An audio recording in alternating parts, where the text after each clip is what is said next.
Hi, it's Danielle. Welcome to my perfume journal where I document my love of perfume. It is already time for the April edition of Perfume Collecting for Regular People, the series where I share how I keep enjoying my perfume hobby to the fullest on a budget that works for me. I share all of the ins and outs of my collecting each month, including my budget and my spending down to the penny. And April was awesome, you guys. I had so much fun playing perfume this month. I am going to have to organize this video into sections because I had so much perfume going in and out, thanks to my amazing perfume friends here in the perfume community. Okay, so after finally smelling a sample of Still by Jennifer Lopez last month, I could not put the biggest bottle of this perfume that I could find in my cart fast enough. Like, I don't know how I could have overlooked this perfume for so long because it just ticks all of the boxes that I love about being a perfume enthusiast. It is a perfume that smells amazing, incredible, and it is affordable. It comes in under $25 for this 100 ml bottle. I would actually consider buying a backup of this, and I don't usually buy backups. So, in a nutshell, this perfume smells to me like a cold, tall glass of unsweetened iced tea, like Lipton iced tea specifically, the powder that you would stir into water, but like take out the sweetness. Full stop, that is what it smells like to me, and I think it is fabulous. It is refreshing, it is cooling, it's clean, it's crisp. It is just awesome, awesome stuff. And I think the bottle is stunning. I love, love, love, love, love this perfume. So I also bought a bottle of Burberry Brit in the EDT concentration. I have had a bottle of Brit EDP for ages, and that bottle is on its last legs, and I've really been craving the Brit lately. So I thought it might be nice to have the EDT for spring and summer because the EDP does wear heavier and it is better for me in the colder months. And so what I love about the EDT is it's Brit. I always get a little bit confused when I smell an EDT and an EDP of a perfume and they smell nothing alike. But when it comes to Brit, the EDP and the EDT are the same. So this is lime, peony, two kinds of almonds, sugared almonds and bitter almonds, vanilla, amber, and dark woods. This is, in my opinion, one of the best designer perfumes ever made. The lime note adds such an element of surprise to the perfume, and then that combination of sweet and bitter, I love that in a perfume. You have these two dueling almonds. You have the sugared almond and the bitter almond, and they're fighting over their peony. And then you have that warm, sweet vanillic base. It is so good. So all of the same notes in the EDT and the EDP. The EDT is really just a lighter, fresher version of the original. This is what I would call a warm weather Fleurmond and like make it perfumey, which is my favorite kind of Fleurmond. And I am loving this perfume at this time of year. Okay, then for funsies, I added a travel size of 100 Bons Amaretto and Framboise for $6.50 into my cart. You cannot even get a sample of some perfumes for $6.50. And I really like this brand. It's super affordable, and they actually have a whole bunch of perfumes in their line made by Jean-Claude Ellena. So this is why I always say, don't sleep on the cheapies and no snobbery. This is nice. It's exactly what it says it is, like an almond cordial kind of a scent. It's sweet, it's ultra gourmand, it's fruity, it's nutty, it's just a teeny tiny bit boozy but light. And it also doesn't last, but that's fine. This was just one of those like fun, inexpensive impulse discoveries that I just like to throw in my cart every now and then. Super fun. So I did purchase a big dud this month. I love the little twisty decants that you can get from Fragrance Net. So I decided to grab one of Lipstick Fever from JHAG. I'm not going to say the whole name because YouTube. Anyway, I love lipstick scents. I actually have a whole shelf on my Parfumo account where I just add perfumes that look like they will smell like a tube of lipstick or like a vintage cosmetic when I come across them in my like rabbit hole researching. So Lipstick Fever has been on my radar forever, but JHAG perfumes are like hit or miss for me. So I didn't want to blind buy a whole entire bottle. And good thing I listened to my sometimes reasonable self, because it's rare that I actually say this out loud. And I really don't usually, because I almost never really truly hate a perfume. I can usually find something like redeemable or admirable or a facet of the perfume that's enjoyable. But I have to say, I hated this perfume and I was really surprised. The notes are so nice. They're rose, violet, orris, vanilla, cedar, patchouli. I don't hate any of those things, but whatever it is in this perfume, I cannot deal with at all. You know that tarry aroma chemical that Cass from Skin Sense for Fuss Pots and I are sensitive to, the one that smells kind of like burnt rubbery or like burnt car tire to us? It is in lipstick fever to me in buckets. Like, I could not even spray this perfume. I twisted up the decant to expose the atomizer, and it was instantly like wafting up my nose. And so this was like a very unfortunate no for me.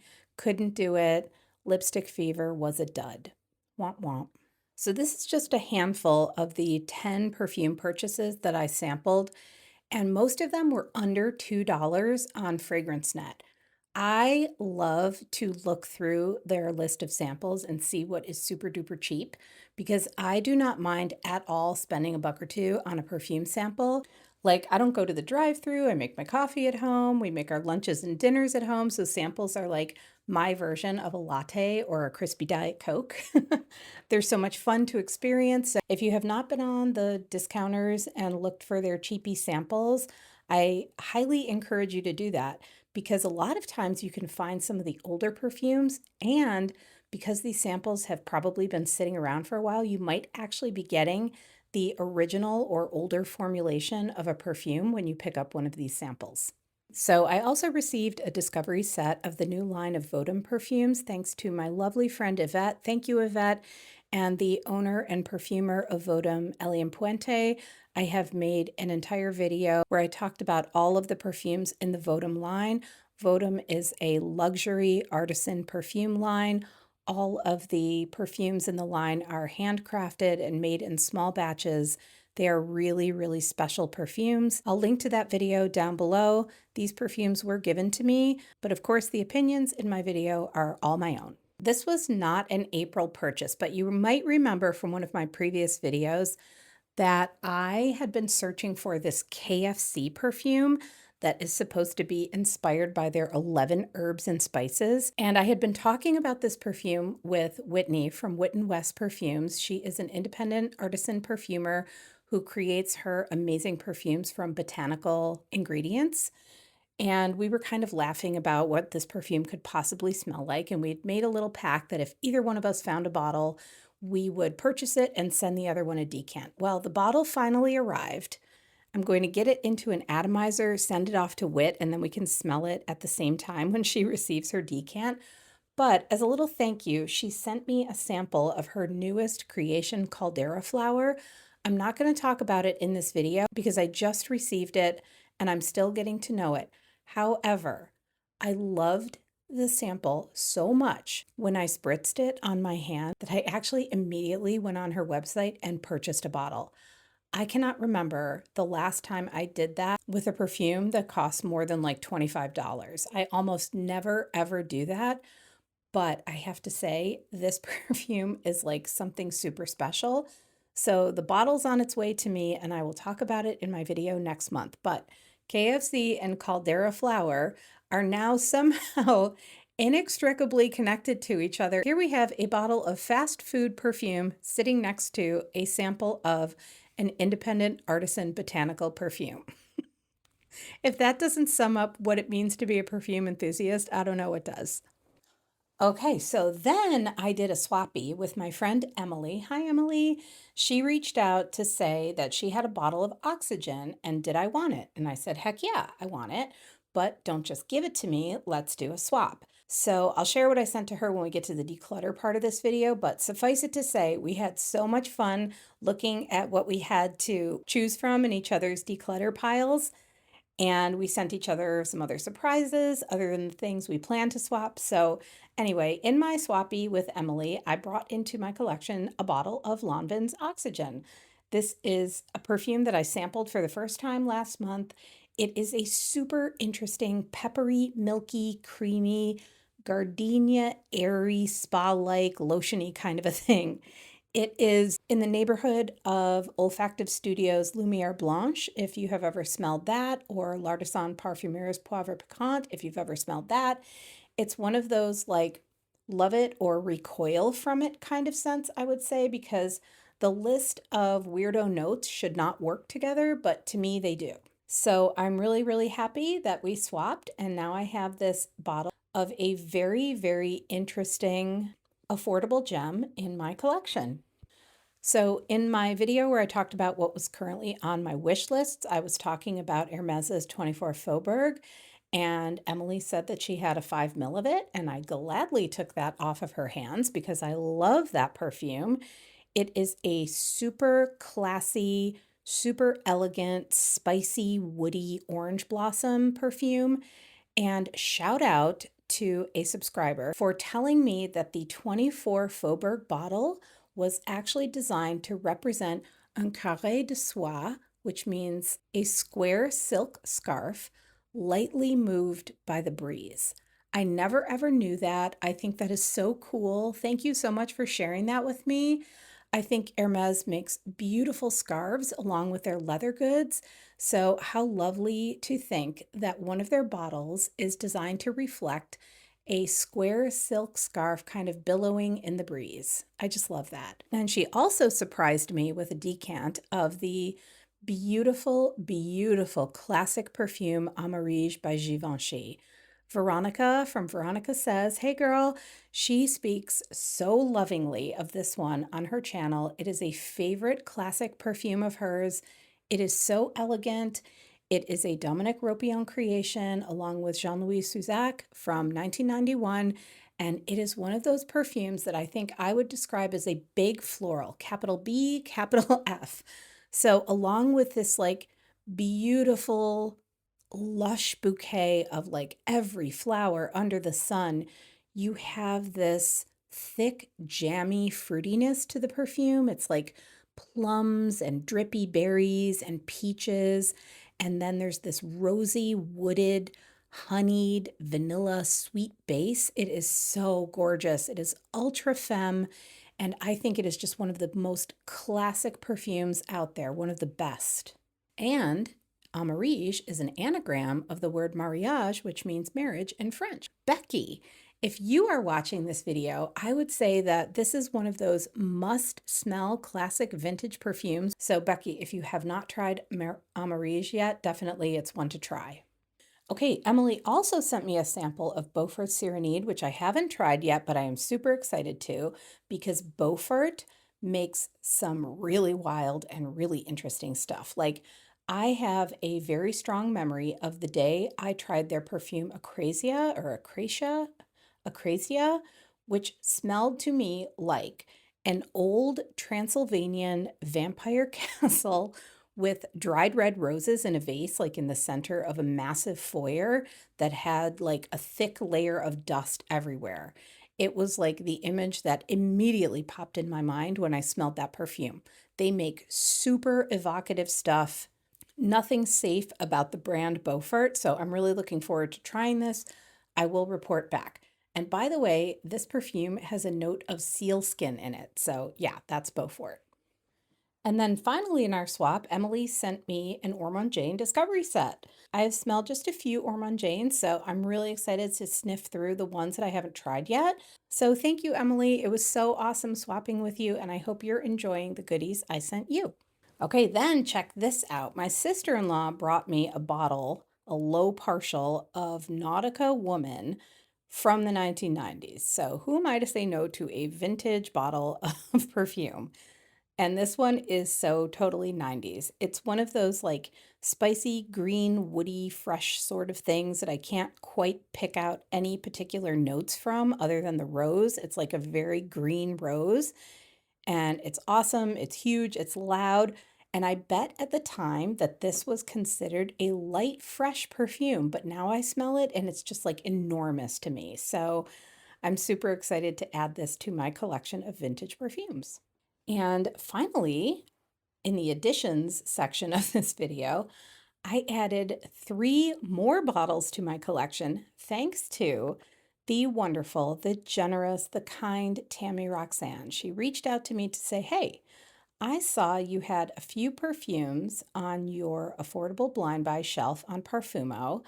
I have some that haven't worked out for me, and I'm going to be in the States for a short amount of time. Can I send them to you? And I was like, what? I mean, yes, of course you can, and thank you. I was hoping we could do a swap, but Tammy's time in the US was limited, where I could actually send her something in the mail and be sure that she would receive it. So we didn't think it would be a good idea to chance it. However, I have plans. I have plans. So Tammy sent me 3 things, and all 3 are absolute loves. So, first up is this perfume that I have wanted to try for so long. I had seen Cass talk about it, I saw Claire talk about it on her channel, and now I have it thanks to Tammy, and that is Cerruti's 1881. So, this perfume originally came out in 95, and then it looks like it was reformulated in 2018. I checked the batch code, so this bottle is from 2019, so it's the reformulated version. And the notes on Parfumo are a little different for each. And I will say, I do smell some of the things from both of the note lists in this perfume. So instead of going over the notes, I'm just going to tell you what I smell in the fragrance. So this is a super fresh, super clean smelling, airy, sweet floral. I am getting a ton of freesia in this. The freesia is the note in the original, but not in the reformulation. But of all of the florals, this is what I am picking up the most of. I also get mimosa in this, which again is listed in the original, but not in the reformulation. But this perfume definitely has that sweet fluffiness that you get from mimosa in a composition. There's a little bit of powderiness, there's creaminess, and then it has this amazing sweet musky base. It almost smells like there's ambrette in this, but again, that's not a listed note, but it's what I am picking up in this perfume. So you know what this actually reminds me of a lot? Luminous from La Perla. That is a perfume that I became instantly obsessed with last year after Wendy from Wendy's Parade of Perfumes recommended it on her channel, and I still love that perfume. That is $75 for 50 mils, and this is under 40 for 100 mls. They are both amazing, but if you're looking for a more affordable version of something like Luminous from La Perla, this is so good, and it is so, so, so long lasting. Okay, how cute is this little bottle? This is Nina Soleil from Nina Ricci, and I am quickly learning that I really, really like Nina Ricci perfumes.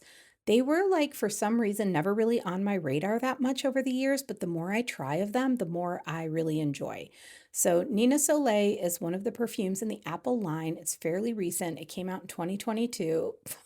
4 years, I don't know, it seems like a blink of an eye these days. So this is a lovely, sweet and sunny composition. It's mandarin, gardenia, cream, vanilla, and a little tiny, tiny, tiny dose of cedar. And the cedar is just there to kind of like hold it all together. But mostly this is sweet and floral and fresh. It's in that category of like lotiony, sweet, creamy florals that I love so much. I think this is going to be a great reach at this time of year in particular. And I'm so excited to have this cute little yellow apple on my shelf. I had to do a super zoom out for this one, the bottle's so tall. So Tammy also sent me this whole bottle of Ange from Givenchy. So last year I bought L'Ange Noir from this line secondhand because it had a sesame note in it and I was on this big sesame kick. And it actually took me a minute to get with that perfume, but it ended up being one of my favorite acquisitions of the year. So Ange is also a really interesting perfume. This leans more mask to me. It's very powdery. There must be an absolute crap ton of tonka in this. It's that specific tonka bean kind of powdery. It's also super aromatic. There's thyme in the top, and the thyme really sticks around. And then I would say for a 2006 perfume, This is definitely giving me vintage vibes. There's ylang ylang in this, there's orchid, lily, oak moss, rosewood. And so overall, what you get is this aromatic, powdery, woody floral. And this is one of those perfumes that is so unique. It is like nothing else I have ever smelled. It is a complete gem. And I would venture to say that it is up there with other Givenchy classics like L'Interdit, like Isatis. It is an excellent perfume. So I will be wearing this like mad throughout the entire fall and winter. This could easily become my daytime staple with L'Ange Noir as my bedtime staple. So I have a feeling that the fall and winter of 2026 is going to be a Givenchy L'Ange kind of season for me. And then if you watched my last sampling video, you will also know that Tammy sent me a sample of Chante Extase from Nina Ricci. This is a fabulous, fresh, sweet, musky floral. It is totally signature scent worthy, and you can still find this one at an excellent, excellent price. Oh, and she also sent me a sample of Diane by Diane von Furstenberg because the last one I ordered from FragranceNet actually showed up evaporated. I haven't tried it yet, but I'm really looking forward to it. So once again, Tammy, thank you so, so much for these perfumes. I cannot believe you sent these to me. I am so grateful to have them, and I will wear them very, very lovingly and always, always think of you when I do. And then finally, I purchased samples from ScentSplit for our April sniff-along, which is coming up in just a few days, and the theme is fruity scents. And so after the sniff-along, I will be making a dedicated video about all of those perfumes, plus one more fruity scent that I fell in love with recently. I'm really excited to do the sniff-along with everyone, and I have a really fun theme coming up for May, so I'm super excited about the next one too. Whew, okay, that was everything that I added to my collection in April. I also moved along quite a few things. I said goodbye to SJP's NYC Crush. That is a really nice coconut white floral vanilla perfume. It just didn't last on me. And I have another coconut white floral vanilla perfume that I absolutely adore. It's just a travel size of Le Grand Jeu from Voyage Imaginaire. And it is all I will ever need in a coconut white floral vanilla perfume. So I sent NYC Crush off to a good home. In my swap with Emily, I sent her a bottle of Arden Beauty. That's a really fun, like spicy, fresh floral by the genius perfumer Antoine Lee for Elizabeth Arden. I love when really amazing perfumers create super affordable gems. So I sent her that, and then I also sent her a bottle of Alfred Sung Pure. That is like a classic 90s fresh floral. It was one of my signature scents back then. And then I also sent her some samples and some decants from my own collection to try. And then I passed forward a bottle of Maison Matine's Into the Wild. That is a perfume that was passed forward to me, and it was just like sitting unused on my shelf. And recently I discovered Annie G's channel, and I fell immediately in love with her super fun personality, her love and enthusiasm for perfumes. And after binge watching pretty much every video on her channel, I discovered that this was a perfume that she really, really loved. And she was getting low on her bottle, so I reached out to her and I was like, hey, do you want this? And she was like, heck yeah. So off Into the Wild went to Annie, and you'll have to check out her channel to find out a little bit more about Into the Wild. Annie is awesome. She's super fun, and her topics are always really interesting and creative, and she has a total knack for talking perfumes. I'm really happy I discovered her channel this month. So in total, and these numbers look absolutely mad, to my collection, 7 bottles, 1 travel size, 3 decants, 2 discovery sets, and 12 samples. And out, 4 bottles, 2 homemade decants, and a bunch of samples that I forgot to count this month. And now we get down to the brass tacks, the dollar bills. So if you're new to this series, I keep a pretty strict budget for my perfume hobby. This is a very expensive hobby to have, and if I am not careful, I can go hog wild on the perfume purchases. So I keep my budget to $150 per month maximum. And I will never not say this, having hobby money, having fun money is an absolute privilege. I totally recognize that. I never, ever, ever take it for granted. There were many times in my own life when that wasn't the case, and we know that that is not the case for a lot of people. So even though, yes, I work hard, all those things, I do know how fortunate I am to be able to enjoy this hobby. So I spent $109.06 on my planned April perfume purchases. Then I spent $16.06 on postage for my swappies and my gifts. That to me is the best money I spend any month. And then I spent $25.95 for the samples for the April sniff along. So that brings me to a grand total of $151.10, $1.10 over budget, the first time I have gone over budget in 2026. But get ready for this.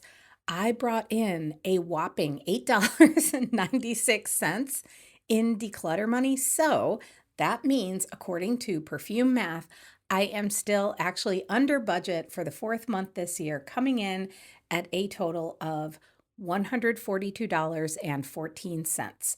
That is a number I can live with for all of the enjoyment that I got out of this month.